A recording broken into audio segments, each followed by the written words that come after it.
Assalamualaikum warahmatullahi wabarakatuh. Bismillah, alhamdulillah, wassalatu wassalamu ala rasulillah, sayyidina wa maulana Muhammad wa ala alihi wa sahbihi wa mawala. Asyhadu an la ilaha illallah wa asyhadu anna Muhammadar Rasulullah.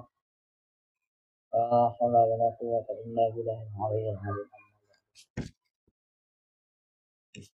Yang terhormat Dr. Ridwan Marzuki, MPD, selaku dosen materi pembelajaran yang kami banggakan rekan-rekan mahasiswa BCCS PAI. Kami dari kelompok 3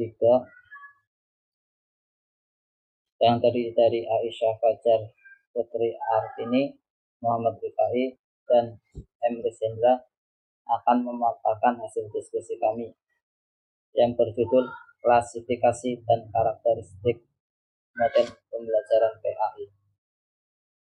Bismillahirrahmanirrahim. Pendidikan agama Islam memiliki peran penting dalam membentuk karakter dan moral siswa.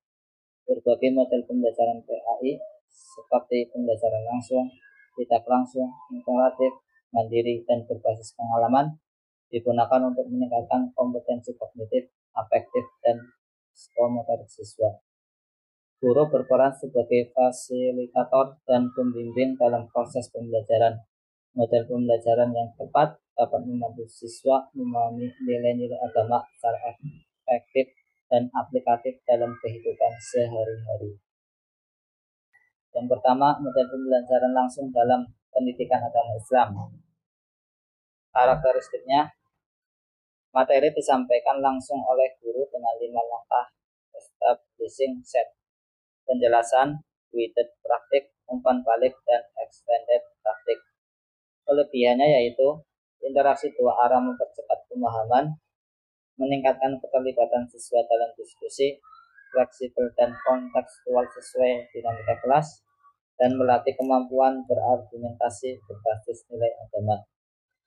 Kekurangannya diantaranya ketergantungan pada guru dan kurang mendorong kemandirian, minim penggunaan teknologi digital, kesulitan menjangkau siswa yang kurang nyaman berbicara, dan pengelolaan waktu yang kurang optimal. Selanjutnya adalah model pembelajaran langsung dalam PAI.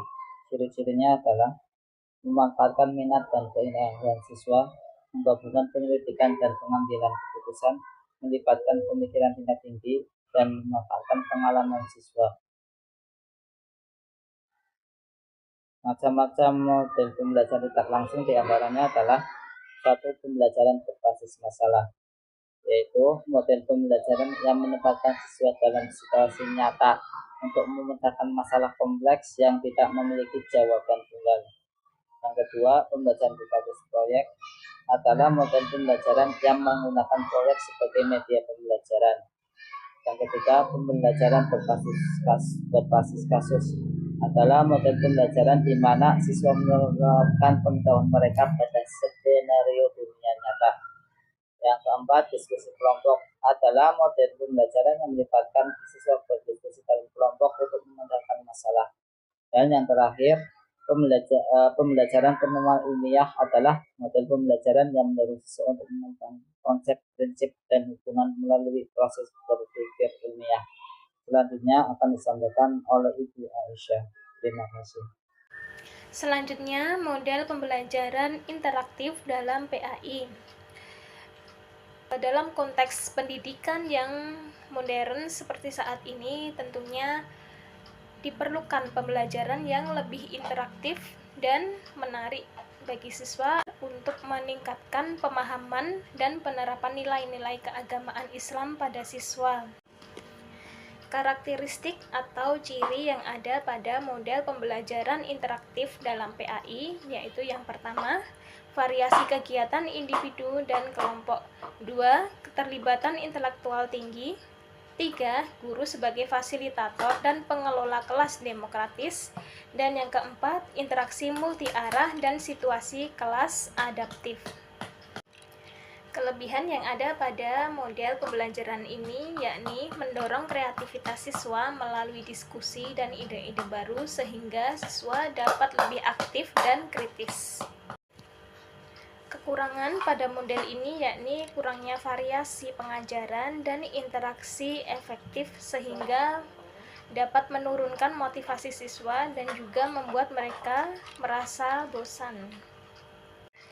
Selanjutnya, model pembelajaran mandiri dalam PAI. Karakteristik yang ada di dalam model ini yaitu siswa belajar mandiri dan bertanggung jawab atas proses belajarnya. Melalui materi pembelajaran dan tugas yang diberikan oleh guru, diharapkan dapat meningkatkan pengetahuan mereka terhadap PAI sebagai jalan mereka untuk mengembangkan kecerdasan spiritual. Kelebihan pada model ini yaitu yang pertama, membentuk kemandirian siswa, dan yang kedua, mengembangkan karakter yang bertanggung jawab. Kekurangannya yaitu yang pertama, kurangnya pemahaman guru terhadap esensi belajar mandiri. Yang kedua, guru sulit mengubah pola pengajaran tradisional. Kebanyakan atau sebagian dari mereka masih menggunakan metode ceramah. Yang terakhir yakni karena terbatasnya waktu. Hal ini disebabkan oleh kepadatan kurikulum dan prioritas pada pembelajaran lain. Saya akan melanjutkan tentang klasifikasi dan karakteristik mode pembelajaran PAI. Tadi sudah disampaikan oleh teman saya, Pak Muhammad Rishendra, tentang mode pembelajaran langsung dalam PAI, kemudian secara tidak langsung, kemudian dilanjutkan oleh Ibu Aisyah, model pembelajaran interaktif dalam PAI. Selanjutnya di sini saya akan menyampaikan tentang model pembelajaran berbasis pengalaman dalam pendidikan agama Islam. Ada kelebihan dan ada kekurangan dalam pembelajaran berbasis pengalaman dalam pendidikan agama Islam. Yang pertama di sini tentang kelebihan. Ada beberapa kelebihan. Yang pertama yaitu meningkatkan kemampuan berpikir kritis dan analitis. Selanjutnya kelebihannya yaitu mengaplikasikan ajaran Islam dalam kehidupan sehari-hari. Kita dapat mengaplikasikan pembelajaran dalam kehidupan sehari-hari kita. Kemudian yang terakhir, kelebihannya meningkatkan motivasi belajar melalui pengalaman langsung. Adapun kekurangannya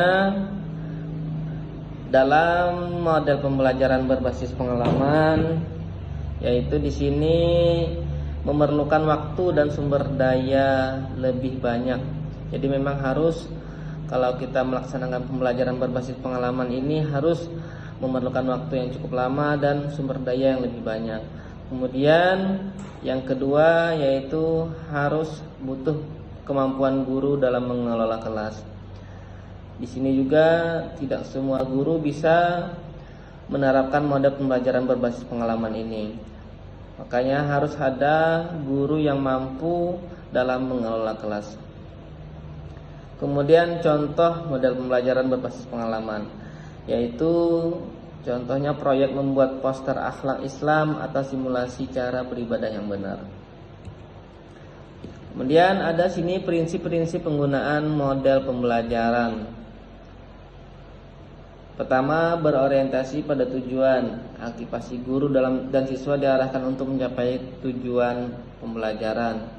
Kemudian ada aktivitasnya, belajar adalah berbuat melibatkan aktivitas fisik dan mental sesuai tujuan. Ada juga individualitas, memperhatikan kebutuhan dan gaya belajar siswa yang berbeda-beda. Karena masing-masing individu itu berbeda-beda, maka harus sesuai kebutuhan siswa tersebut.